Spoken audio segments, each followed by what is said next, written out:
Hey friends, I've been wanting to compare Gran Turismo 7 and Formula 1 for a while now. Specifically, which one offers the most realistic, comfortable and high-quality Formula 1 driving experience.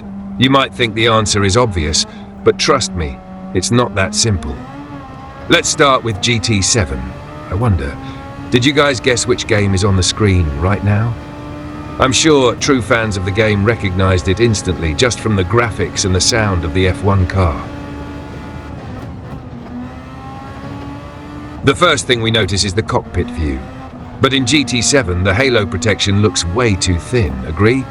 It's not exactly realistic and almost feels like a cheat code. The steering wheel and driving position, though, look pretty solid. Now, as a hardcore GT7 player, I can say this. The handling of this F1 car feels very similar to that of a supercar. Sure, it's insanely fast and way more agile than other cars, but there's still this strange feeling that the steering lacks precision. You have to turn the wheel more than expected. Yes, you might say, just adjust the steering angle in the settings. And while that's true, here's the thing. In the official Formula 1 game, you don't need to tweak anything like that at all. Sitting behind the wheel in GT7, the first thing that hits me is the sense of speed. The engine screams, the car hugs the track, and every small input on the wheel instantly translates into motion. It feels powerful, demanding respect with every press of the throttle. But as I push harder, something starts to feel a bit different.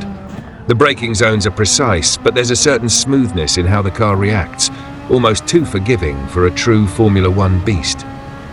The rear doesn't snap aggressively under hard acceleration, and I find myself expecting more nervous twitchiness, more raw brutality. The car is planted, stable, almost as if it's been tuned to be slightly easier to handle than it should be. And then there's the sensation through the wheel. Every bump, every curb, every bit of track detail is present, but the steering itself feels just a touch too relaxed. I turn in hard, expecting immediate bite, but instead, I have to correct and adjust more than I should. It's as if the game wants to give me control, but at the cost of some of that unpredictable, razor-sharp nature that defines true Formula 1 driving. Visually, GT7 nails the spectacle. The lighting, the reflections, even the movement of the suspension over bumps. But the feeling of being on the absolute edge, of wrestling with a car that's always trying to slip out from under you, that part feels just a little too tamed. Let's lock in the final lap time. Now let's move on to the king of motorsports, Formula 1. Just listen to that sound. It's unmistakable. The high-pitched scream of the engine, the rapid gear shifts, the sheer aggression of every rev.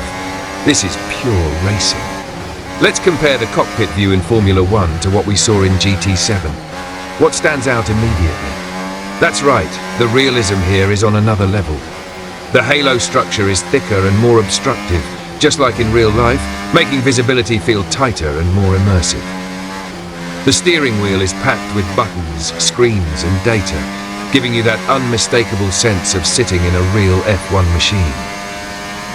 Even the way the light reflects off the bodywork and the slight vibrations from the engine add to the feeling that you're not just playing a game. You're in the cockpit of a Formula 1 car. When it comes to handling, Formula 1 takes it to the next level. The car feels more connected to the track, with every subtle input on the wheel making an immediate, noticeable impact. The F1 car's reactions are precise, sharp, and incredibly responsive, offering a true sense of speed and control. In GT7, while the driving is certainly exciting, it still carries that supercar feel, where the car might feel a little too forgiving at times. In Formula 1, the car is alive, it shifts, it reacts, it demands your full attention. The feedback through the steering wheel in Formula 1 is also a game changer. There's a tactile sense of the car's grip on the road, the pressure as you brake hard, the subtle changes in surface as you carve through corners. Every bump, every tyre slip feels natural and immediate. In GT7, the feedback is good, but a bit smoother, almost like the game is keeping you in check, offering just a bit more control over the car's chaos. And let's not forget the speed.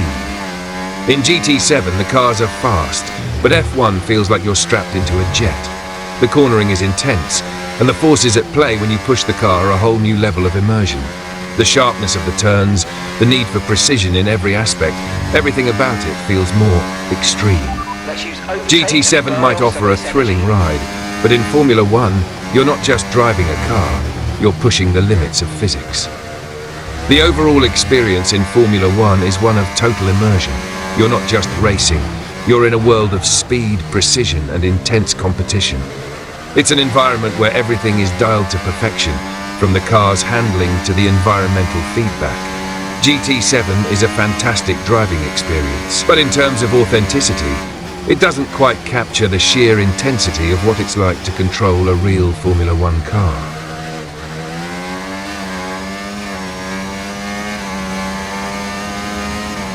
Let's enjoy the race and lock in the lap time starting from a rolling start, just like we did in GT7. As we push through each corner, keeping that intense F1 precision, let's see how this lap unfolds and mark the time. The car is responding instantly, and we're hitting those apexes with pure focus. Let's see what the clock says when we cross that finish line. Before we lock in the final lap times and compare the lap speeds between GT7 and Formula One, let's take a moment to enjoy the replay, straight from the Formula One game. Watch how the car moves through the corners, the precision of every turn, and the sheer speed as we push to the limit. The difference in how each game handles these high-performance machines will become even more apparent once we've experienced the replay. Stay tuned for the full comparison.